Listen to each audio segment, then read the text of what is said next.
Yes. So, what is it you want to? Well, we just like to Talk talk Yes, about yes. the life really, Well- your motoring. When did you aspire to a Bugatti? Well, it's all due to your father. I forget how I got to know your dad. The details. It was probably Never mind. Prescott. So it's something to do with Prescott. Well, anyway, your father rang round and he said, this Bugatti is for sale, and but it's a lot of money. And so your father rang, well, me and Preston and several others, Yes. and nobody could afford to buy it.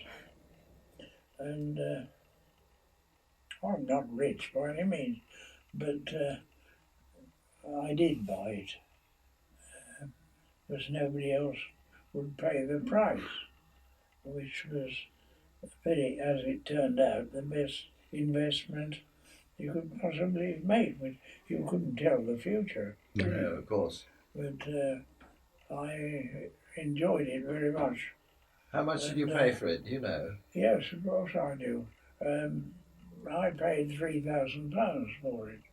You were done. And kept it for 10 years and sold it for £85,000, which Which is a pretty good. everybody did the same. I wanted some money for a business and I sold it,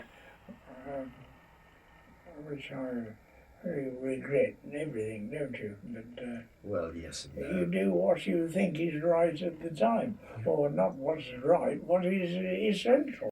Did you go to the Czech Republic in it? No. You didn't. I took your bar and my late wife, and we went in a modern Rolls Royce. Oh no, your father said I had a Rolls Royce and Bentley service business for 50 odd years, and so your father fixed this trip up to Czechoslovakia, you see, and so the Czech friend of he came to Prescott. The Czech he looked after the lady racing driver, Madam Elizabeth Junek, wasn't it? Junek, yes, that's He right. looked after her, and he spoke perfect English, absolutely perfect. And what am I telling you that for? It's relevant to something I was going to say. Well, it was. Anyway, the oh 50 yes. second. No, it's And not. so one thing led to another, and we were invited to go to stay in Prague, and were entertained by your father and myself and my late wife. So they wanted us to go in a Rolls Royce, and your dad said, "We can't go in a Rolls Royce. It's a communist country. They'll stone us." And, so we went in a Bentley instead, which they wouldn't recognise, you see. Yeah. Yes, and you met Mrs. Junek. And so, yes, oh yes, Yes, yeah.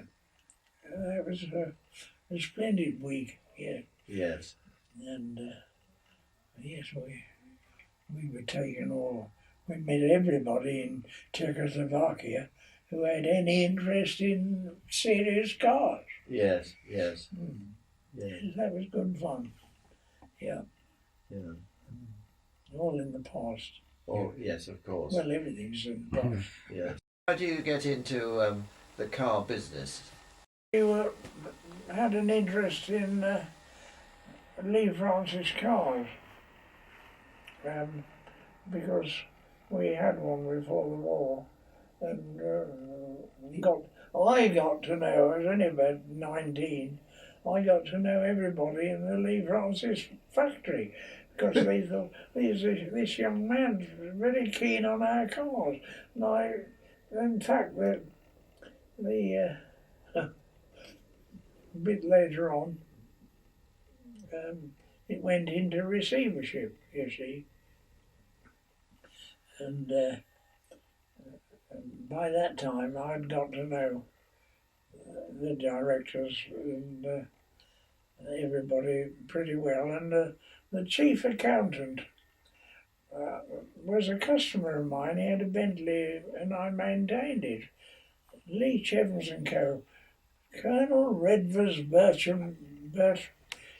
marvellous name. Colonel Redvers Bertram Leach, Leech. He was the senior accountant in Coventry. Everybody knew Colonel Leach. He was very well known. And he took a liking to me, I think. I don't know, but anyway, he must have done. Because one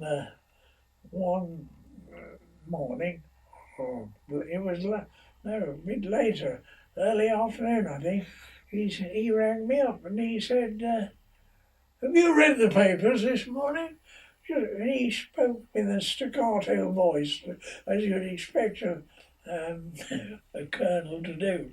And I said, "Well, no, I haven't."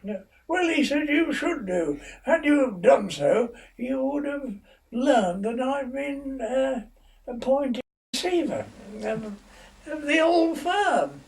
And of course I knew it was Lee Francis. I knew it was on the edge of failure. And he said, "I've been appointed receiver." And he said, "Oh, you're interested in it, aren't you?" I said, "Yes." I didn't know what I was going to do for money, and that wasn't discussed. And then... Did you pay anything for it? What? Did you pay anything for I it? had to, oh yes, a serious, oh yes, thousands and thousands of pounds. Anyway, which I was able to do. Yes. With, not easily, but I was able to do it. Yes. And bought it, and I ran together with the service director. He came with it. He was about 70 odd then. Oh. And so he worked for me until the week he died. He was 74 or 5, old George Andrews. Yeah. And yes, he came with the business. But one of the assets did old George Andrews. Right, was your business. You grow into these things from various things happen in life. Yes. And various opportunities crop up and you meet people. It's meeting people, and at the time you meet them. That's, yes.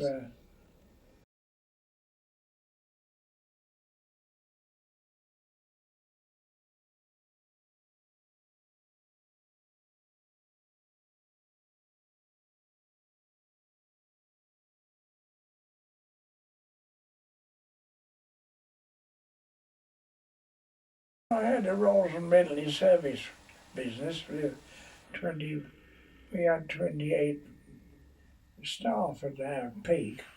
Half of them were, oh yes, well I'm boring you with this, but what, yes, wait a minute, yes,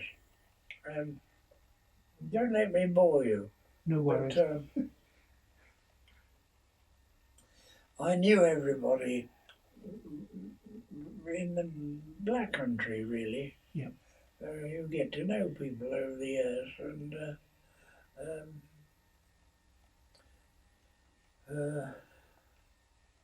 a friend of a friend in the trade said, so-and-so,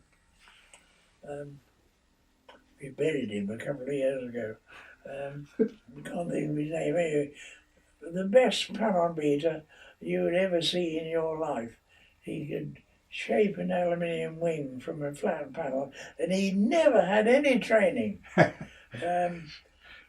know, when I had 28 people or what, we had 3 or 4 apprentices every year, and some good body people, but never one as good as dear old Ernie Taylor, who came from a back street in West Bromwich with no training whatsoever.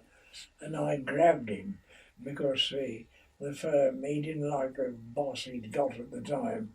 I had to buy a house for him in Studley, and so on, to get him.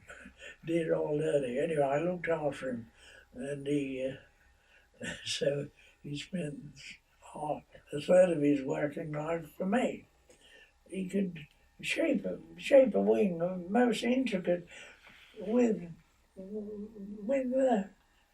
well, it seemed easy to me to watch him. And able to do it in What? quick time. Yes. Yeah. Anyway, dear old Ernie, I had him for about 20 years, 18 or 20, 20 years, I suppose. And, yes, we buried him 2 or 3 years ago.